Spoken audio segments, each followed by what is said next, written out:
Welcome back to the channel. Today is the first CBL of the year. Was supposed to be a one leg, and then I got canceled. Went to supposed to go another lake, that I can't. So I forget what this lake was called. It's some small lake here in Cincinnati, but pretty windy day. So let's see what I was able to.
Got one, but he's not a keeper, so I can't see. He just pops off. Nope, he's gonna be on there. Okay.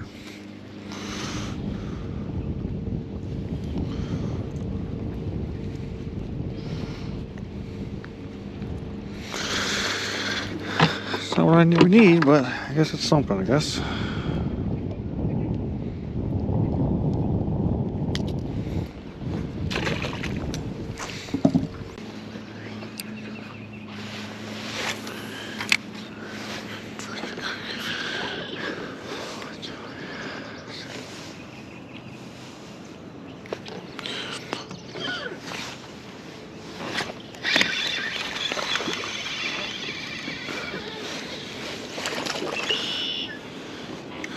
It's another one, ladies and gentlemen. He might be 12.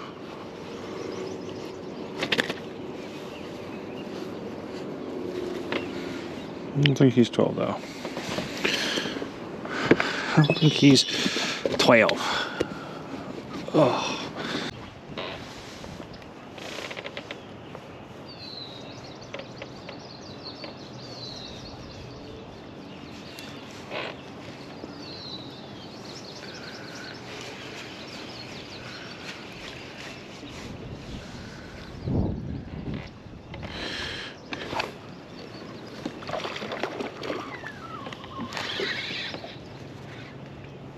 That's a better one. Yeah, what does it got? Oh, not real good, but I thought he was bigger at first.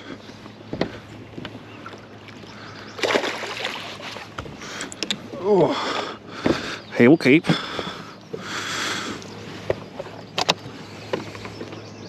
Probably 2-pounder.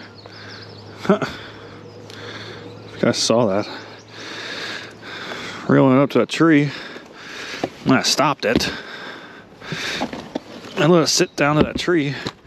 He came right up and ate it.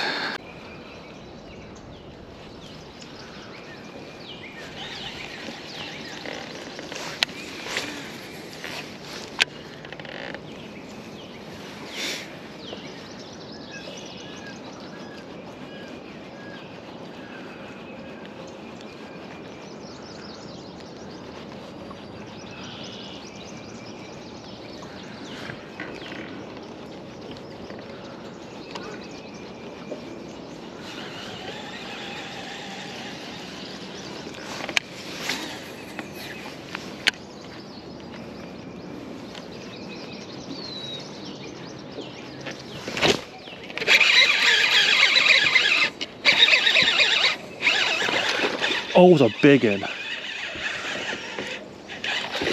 It's a big one on a frog.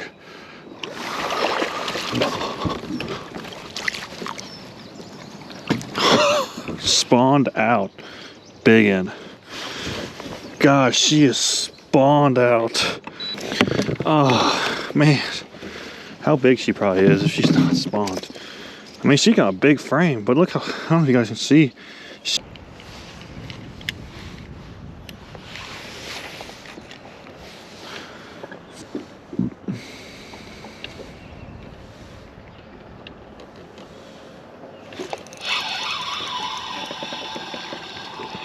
Oh, baby crappie. Babies. Oh my God. Ladies and gentlemen, I caught snack. Right in a tie ball.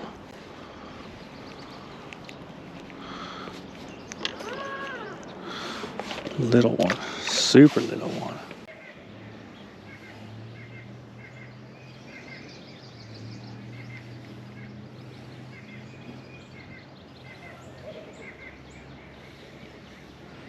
Let's night again. Jesus Christ. Definitely not gonna deal with all this just for these fucking little ass crappies.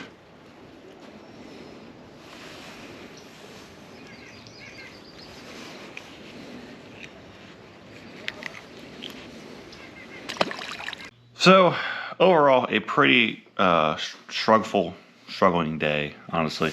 Caught the one off the crankbait first thing. That was like first 10 minutes. And I caught the two off the Cincos down that one bank. I made a bait change. Caught what I thought was a giant at first. Came up being a absolute massively post-spawn female. Wish I caught her a few months ago. I think she still came out weighing like just over 3 pounds, I think. And as how skinny she was. So I think if she had a normal belly, she was still like a 4 pounder. So sucks, but it happens. But it was just really, really windy. I tried to spinner bait. I tried to throw around wood and slow down. I'm just not the best at fishing when it's super windy out. One of the things I need to work on and improve. But wasn't gonna make the video, but still show you guys the tournament video as best I can. So first fish, of course, I told you was on crankbait, and it's on that cashin element rod that I've been talking about a couple times. And the more and more I use this rod, especially yesterday's tournament, this is from a few weeks back, I was throwing a C6. This thing dies about 9 foot and the rod handled it just fine. So the more and more I use this rod, the more and more I would recommend this rod to pretty much anybody. It's got the cork handles. I know a lot of people like that. I can care less if it's cork or not. Overall, a pretty sensitive blink. I mean, if you compare it to a $200 rod or a $300 rod, yes. But I think at that price point at $129, especially being USA made, and especially with the tariffs, a lot of those Japanese made rods and Chinese made rods about to go way up in price. I heard rumors of zillions going up like 80 bucks.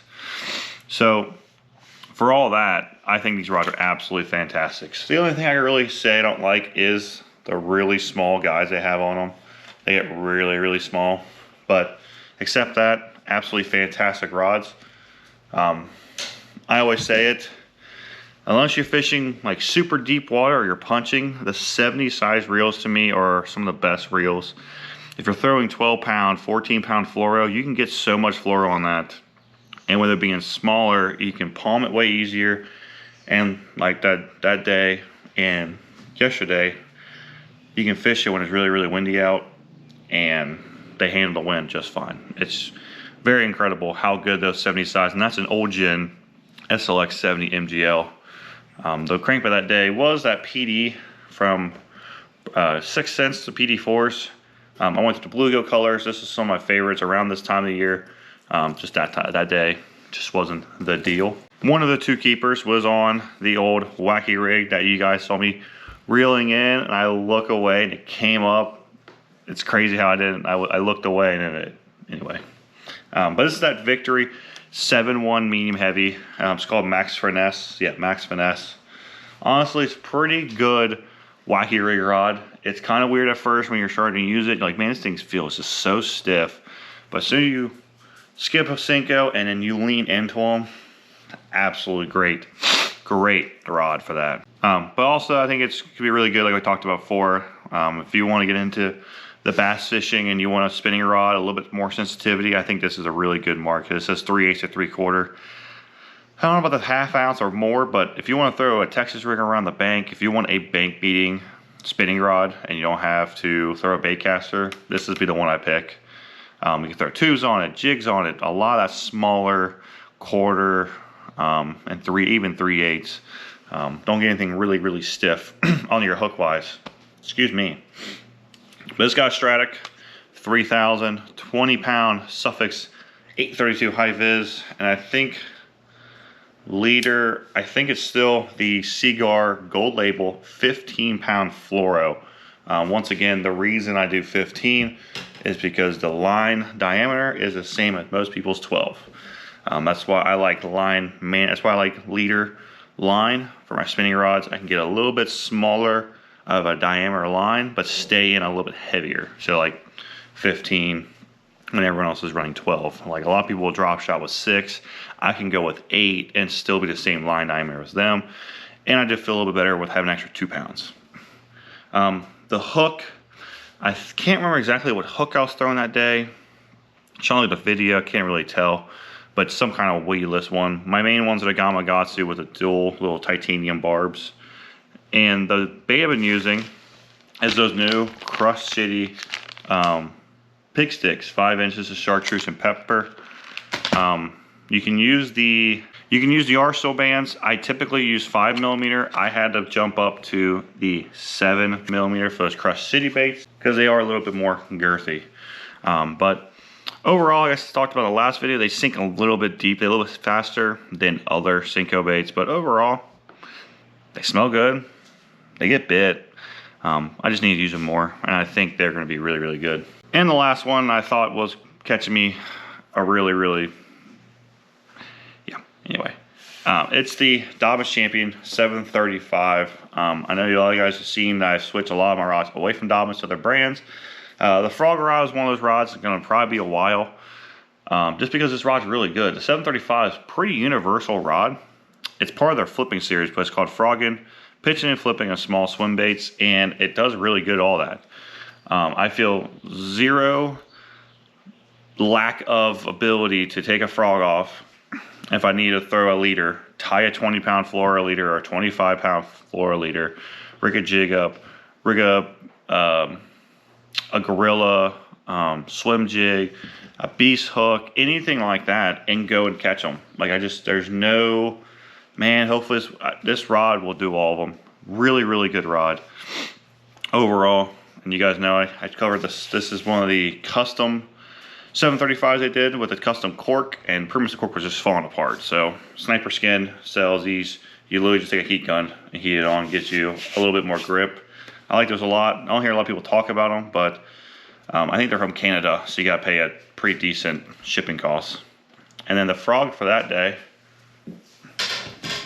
Oh, and the reel is a Shimano Tranx 150. In my opinion, it's probably the best frog reel.